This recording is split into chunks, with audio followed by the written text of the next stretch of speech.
वर्ष 1891 की अगर बात की जाए तो वर्ष 1891 ईस्वी में कांग्रेस का वार्षिक अधिवेशन हुआ था महाराष्ट्र के नागपुर में। कहां हुआ था? महाराष्ट्र के नागपुर में। महाराष्ट्र के नागपुर में वर्ष 1891 ईस्वी में कांग्रेस का वार्षिक अधिवेशन हुआ था और कांग्रेस के इस वार्षिक अधिवेशन की अध्यक्षता पी आनंद चार्लू ने किया था। कांग्रेस के इस वार्षिक अधिवेशन की अध्यक्षता पी आनंद चार्लू ने किया था। पी आनंद चार्लू ने किया था। और इस अधिवेशन में यह कहा गया कि राष्ट्रीयता का मतलब भारतीय राष्ट्रीय कांग्रेस होता है। मतलब जो कांग्रेस के सदस्य हैं वही राष्ट्रवादी हैं, वही राष्ट्रभक्त हैं, वही देशभक्त हैं। तो राष्ट्रीयता का मतलब भारतीय राष्ट्रीय कांग्रेस को इस अधिवेशन में बतलाया गया। इसके बाद वर्ष 1892 की बात की जाए तो वर्ष 1892 ईस्वी में कांग्रेस का वार्षिक अधिवेशन होना था लंदन में, लेकिन लंदन में आम चुनाव होने थे जिस वजह से कांग्रेस का वार्षिक अधिवेशन लंदन में नहीं हुआ। और जब कांग्रेस का वार्षिक अधिवेशन 1892 में लंदन में नहीं हुआ तो कांग्रेस का वह वार्षिक अधिवेशन जो है आपको आयोजित हुआ कहां? तो कांग्रेस का वह वार्षिक अधिवेशन आयोजित हुआ आपको इलाहाबाद में। और इलाहाबाद में हो रहे उस अधिवेशन की अध्यक्षता व्योमेश चंद्र बनर्जी के द्वारा किया गया। फिर वर्ष 1893 में भारतीय राष्ट्रीय कांग्रेस का वार्षिक अधिवेशन हुआ लाहौर में। लाहौर वर्तमान में पड़ता है पाकिस्तान में। उस अधिवेशन की अध्यक्षता की गई थी दादा भाई नेरोजी के द्वारा। और दादा भाई नेरोजी ने वर्ष 1893 के लाहौर अधिवेशन में इस बात की मांग किया कि सिविल सेवकों की नियुक्ति हेतु प्रतियोगिता परीक्षा का आयोजन जो सिर्फ और सिर्फ लंदन में होता है, लंदन के साथ साथ यह परीक्षा भारत में भी आयोजित होनी चाहिए। फिर 1894 में कांग्रेस का वार्षिक अधिवेशन हुआ मद्रास में, तमिलनाडु मद्रास में हुआ। इसकी अध्यक्षता अल्फ्रेड वेब ने किया था। फिर 1895 में कांग्रेस का वार्षिक अधिवेशन हुआ महाराष्ट्र के पुणे में। इस अधिवेशन की अध्यक्षता एस.एन. बनर्जी, सुरेंद्रनाथ बनर्जी ने किया था। 1896 वाला ज्यादा महत्वपूर्ण है। तो 1896 में जो कांग्रेस का वार्षिक अधिवेशन हुआ था यह हुआ था कलकत्ता में। इसकी अध्यक्षता किया था रहीमतुल्लाह सयानी ने। यह अधिवेशन मुख्यतः दो लिहाज से महत्वपूर्ण है। यह अधिवेशन मुख्यतः दो लिहाज से महत्वपूर्ण इसलिए है, पहला यह है कि इस अधिवेशन में भारत का राष्ट्रीय गीत वंदे मातरम गाया गया था। पहली बार कांग्रेस के 1896 के कलकत्ता अधिवेशन में भारत का राष्ट्रीय गीत वंदे मातरम गाया गया था। वंदे मातरम गीत बंकिम चंद्र चटर्जी की रचना आनंद मठ से लिया गया है। बंकिम चंद्र चटर्जी की एक पुस्तक है, उसका नाम है आनंद मठ। आनंद मठ से ही जो है यह गीत लिया गया है। मतलब जो है आपको वंदे मातरम गीत लिया गया है। अर्थात हम यह बात कह सकते हैं कि वंदे मातरम गीत के रचयिता कौन है? आपको बंकिम चंद्र चटर्जी। एक तो यह हो गया। और यह प्रश्न हमको लगता है कोई ऐसा परीक्षा नहीं होगा जो इस प्रश्न को ना पूछा होगा। और ध्यान रखिए, जो प्रश्न एक बार पूछ दिया है ना, आगे भी उसके पूछने की संभावना बहुत ज्यादा होता है। एक बात तो यह हो गया। दूसरी बात यह है कि आप सब लोग जानते हैं कि धन के निष्कासन का सिद्धांत दादा भाई नेरोजी के द्वारा दिया गया था। और दादा भाई नेरोजी ने धन के निष्कासन का सिद्धांत देते हुए यह बतलाया था कि जो भारत है, भारत का धन भारत से बाहर जा रहा है, लेकिन उस धन से भारतीयों को कोई फायदा नहीं हो रहा है। यह सिद्धांत दादा भाई नेरोजी ने 1866-67 में दिया। लेकिन कांग्रेस ने इसे स्वीकार 1896 के कलकत्ता अधिवेशन में किया। दादा भाई नेरोजी के द्वारा जो धन के निष्कासन का सिद्धांत दिया गया था उसे कांग्रेस ने स्वीकार 1896 के कलकत्ता अधिवेशन में किया। इसका क्या मतलब है? इसका मतलब यह है कि कांग्रेस भी इस बात को माना कि भारत से भारतीयों का धन बाहर जा रहा है, लेकिन उससे भारतीयों को कोई फायदा नहीं हो रहा। यह प्रश्न भी हमको लगता है लगभग हर परीक्षा में यह प्रश्न भी पूछ दिया है कि जो है धन के निष्कासन के सिद्धांत को कांग्रेस ने अपने किस वार्षिक अधिवेशन में स्वीकार किया है? तो धन के निष्कासन के सिद्धांत को कांग्रेस ने अपने 1896 के कलकत्ता अधिवेशन में स्वीकार किया है। क्लियर है ये बात? तो ये दो कारण है जिस वजह से 1896 का कलकत्ता अधिवेशन महत्वपूर्ण हो जाता है। इसके बाद वर्ष 1897 की अगर आप बात करेंगे तो वर्ष 1897 में कांग्रेस का वार्षिक अधिवेशन हुआ अमरावती में। अमरावती पड़ता है आंध्र प्रदेश में। वर्ष 1897 में कांग्रेस का वार्षिक अधिवेशन अमरावती में हुआ, यह पड़ता है आंध्र प्रदेश में। और अमरावती में 1897 में जो कांग्रेस का वार्षिक अधिवेशन हुआ था, इस अधिवेशन की अध्यक्षता किया था शंकरन नायर ने। इसके बाद वर्ष 1898 में कांग्रेस का वार्षिक अधिवेशन हुआ मद्रास में। कहां हुआ? मद्रास में। इसकी अध्यक्षता किया था आपको आनंद मोहन बोस ने। फिर 1899 में कांग्रेस का वार्षिक अधिवेशन हुआ लखनऊ में। कहां हुआ? लखनऊ में। और लखनऊ में जो कांग्रेस का वार्षिक अधिवेशन हुआ था, इसकी अध्यक्षता किया था आरसी दत्त ने, आरसी दत्त ने।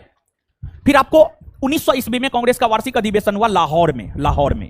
और लाहौर में हो रहे वार्षिक अधिवेशन की अध्यक्षता किया था एनजी चंदावरकर, एनजी चंदावरकर। और फिर 1901 ईस्वी में कांग्रेस का वार्षिक अधिवेशन हुआ कलकत्ता में। कलकत्ता में हो रहे 1901 के कांग्रेस के वार्षिक अधिवेशन की अध्यक्षता दिनसा वाचा ने किया था। और इस अधिवेशन का खासा महत्व है। इस अधिवेशन का खासा महत्व क्यों है?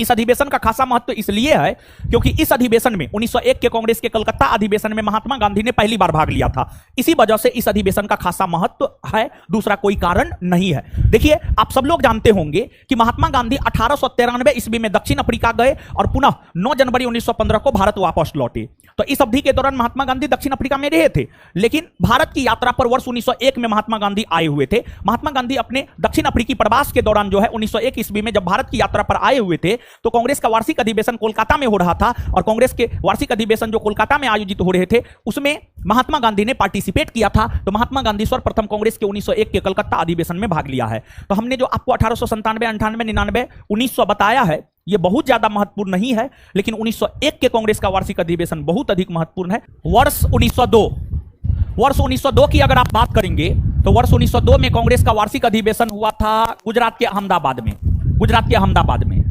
और गुजरात के अहमदाबाद में वर्ष 1902 में जो कांग्रेस का वार्षिक अधिवेशन हुआ था, इसकी अध्यक्षता किया था सुरेंद्र नाथ बनर्जी ने, एसएन बनर्जी ने।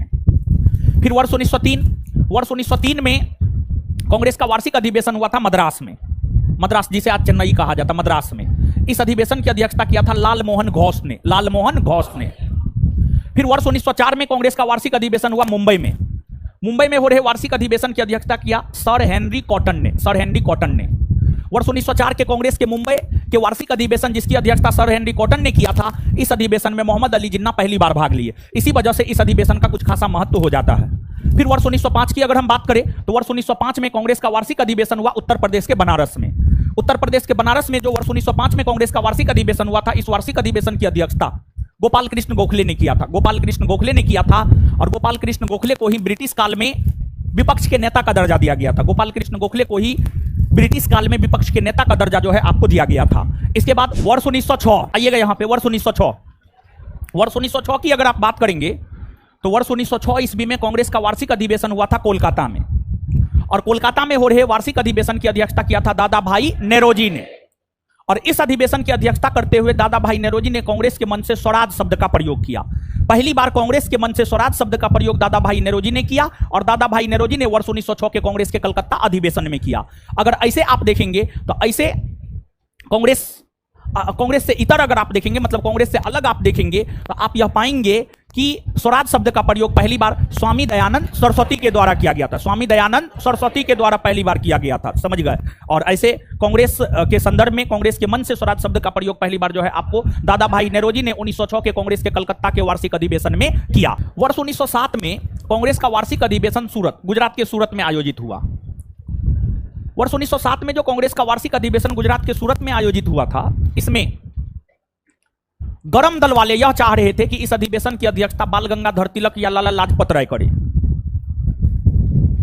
और नरम दल वाले यह चाह रहे थे कि इस अधिवेशन की अध्यक्षता रासबिहारी घोष करे। जो इस अधिवेशन का अध्यक्ष होता वही यह तय करता कि स्वदेशी आंदोलन का दिशा और दशा क्या होगा।